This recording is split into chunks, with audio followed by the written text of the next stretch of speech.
Buenos días, nosotros somos el grupo conformado por Doménica Ceballos, Paula Piñuela, María José Pisco, Daniela Salazar y mi persona, Daniel Zumbanda, y vamos a hablarles de la anatomía y fisiología de la conducta. Listo, comencemos por la anatomía. En este caso, los músculos esqueléticos se van a componer por dos clases de fibras. Existen las fibras musculares extrafusales que están inervadas por axones de motoneuronas alfas. Esta le va a conferir la capacidad de fuerza motriz. Y las fibras musculares intrafusales que en cambio inervan dos axones, uno sensitivo y otro motor. Aquí esto le va a permitir tener sensibilidad al estiramiento del músculo. Volviendo con las motoneuronas alfa, estas junto con su axón y las fibras la cantidad de fibras a las que inerva, van a constituir una unidad motora. En el caso de los primates, depende del número de fibras extrafusales a las que esté asociada, va a tener una mayor capacidad de controlar el movimiento, es decir, va a controlarse con mayor precisión. Por otro lado, las fibras musculares tienen un haz de microfibrillas y en estas tienen cadenas solapadas de actina y miocina que van a ser las responsables de generar la contracción muscular. Por eso las regiones que se solapan a los filamentos de actina y miocina producen unas bandas oscuras que se ven como estrías. Es por esto que el músculo esquelético también se le llama músculo estriado. Algo también que añadir es que la frecuencia media de impulsos de diversas unidades motoras no es como la ley de todo o nada. Si, por ejemplo, en un momento dado, diversas unidades motoras están produciendo impulsos, la contracción será fuerte. Si se producen pocos, la contracción va a ser débil. Listo. Ahora podemos ver la base física de la contracción muscular. Lo que va a pasar es que cuando un axón emite impulsos, va a liberar acetilcolina, lo que va a formar en la membrana postsináptica un potencial de placa motora. Este potencial de placa motora es bastante mayor que el potencial excitador postsináptico que existe entre las neuronas, lo que va a generar que siempre se active la fibra muscular. Esta contracción va a generar una despolarización que va a hacer que los canales de calcio se abran y estos iones de calcio van a entrar al citoplasma. Esto permite que las miofibrillas extraigan energía del ATP.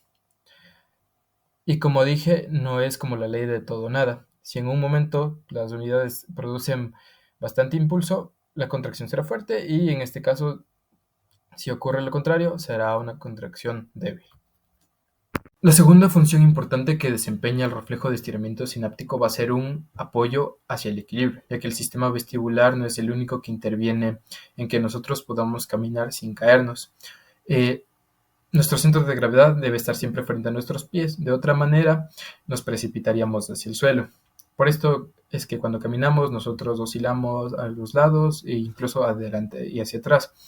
En este caso, si el músculo grande de la pantorrilla se estira, va a formar este estiramiento, desencadenando una contracción muscular que va a compensar el movimiento y haciendo que los dedos de los pies vayan hacia abajo, lo que va a restaurar nuestra postura erecta y va a devolver el centro de gravedad a donde debe estar.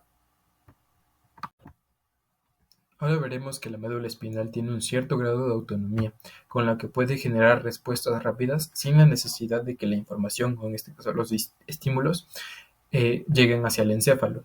Esto se le conoce como reflejo de estiramiento monosináptico y lo que va a hacer, para lo que va a servir, es para que los músculos se muevan rápidamente y así puedan compensar ciertos movimientos que ya vamos a ver.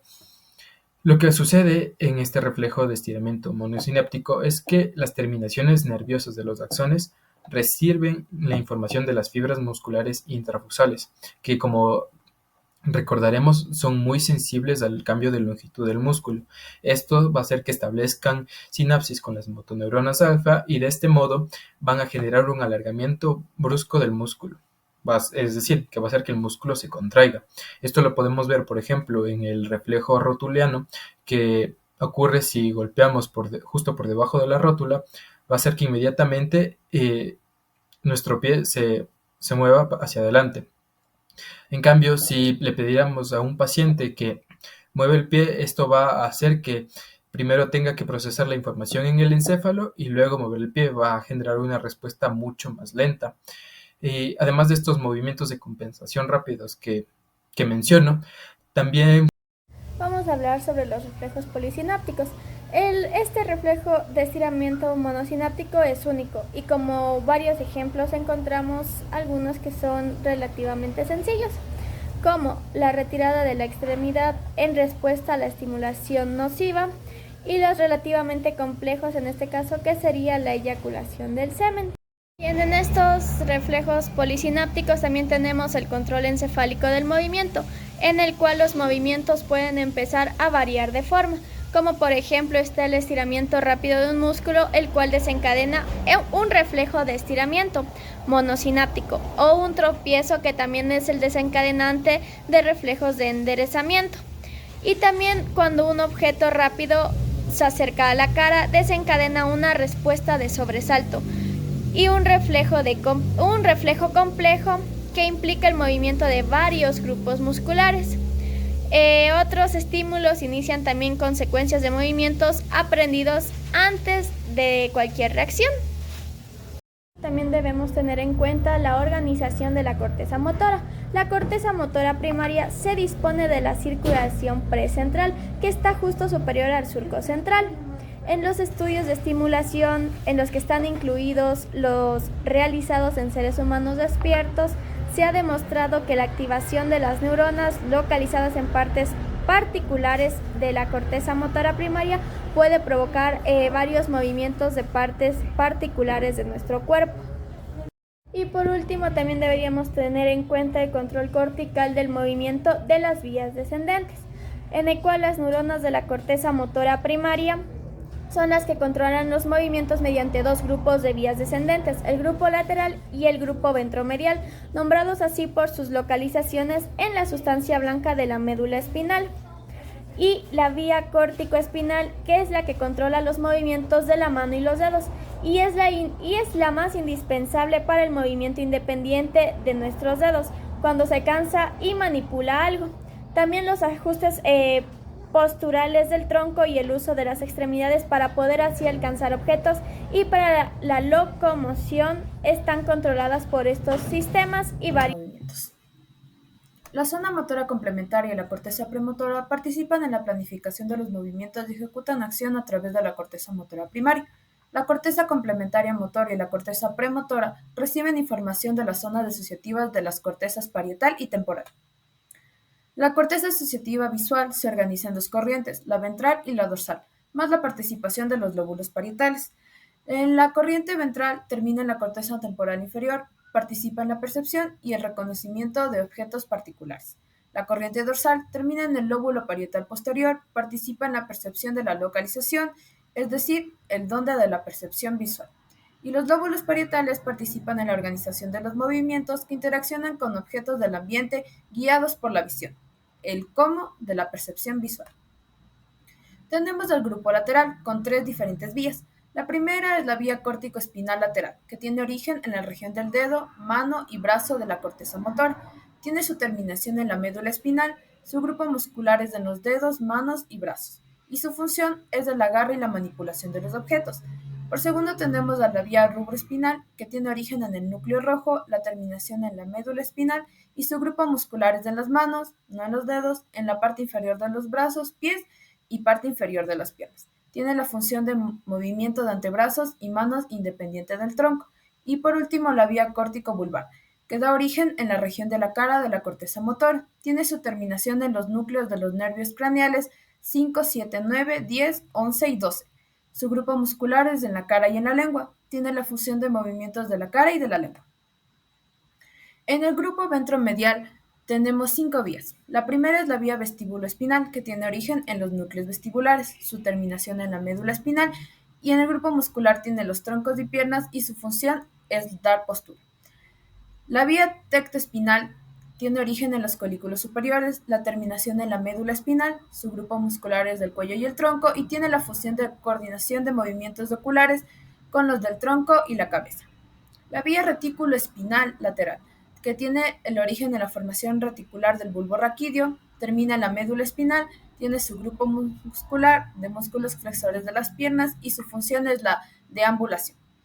La vía retículoespinal medial tiene el origen en la formación reticular póntida, la terminación en la médula espinal, su grupo muscular son los músculos extensores de las piernas y su función también es la deambulación.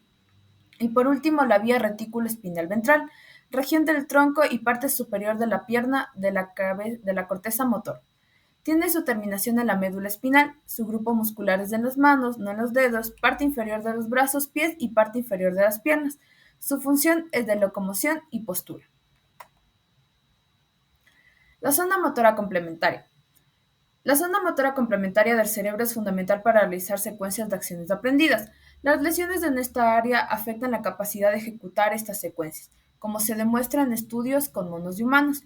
Por ejemplo, en los monos con daños en la zona motora complementaria no podían complementar una secuencia simple de movimiento, y en los humanos la zona motora complementaria muestra alta actividad durante la realización de secuencias memorizadas, pero no cuando las acciones son guiadas por señales visuales. La zona motora complementaria también codifica elementos específicos de las secuencias motoras. En un estudio hecho por Pérez y otros en el 2008, investigaron la transferencia del aprendizaje de secuencias motoras entre manos y encontraron que la interrupción de la zona motora complementaria afecta a esta transferencia.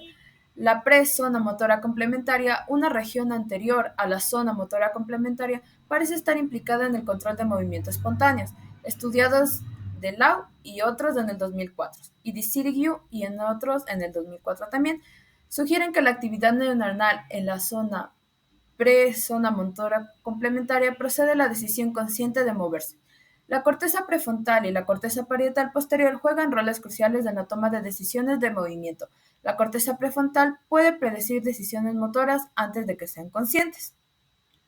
Por otro lado tenemos a la zona premotora, que es la corteza premotora es esencial para aprender y ejecutar movimientos complejos guiados por la información sensitiva, especialmente cuando se utilizan estímulos arbitrarios, es decir, que sean voluntarios, a diferencia de la información espacial directa. Estos estímulos no se relacionan directamente con el movimiento.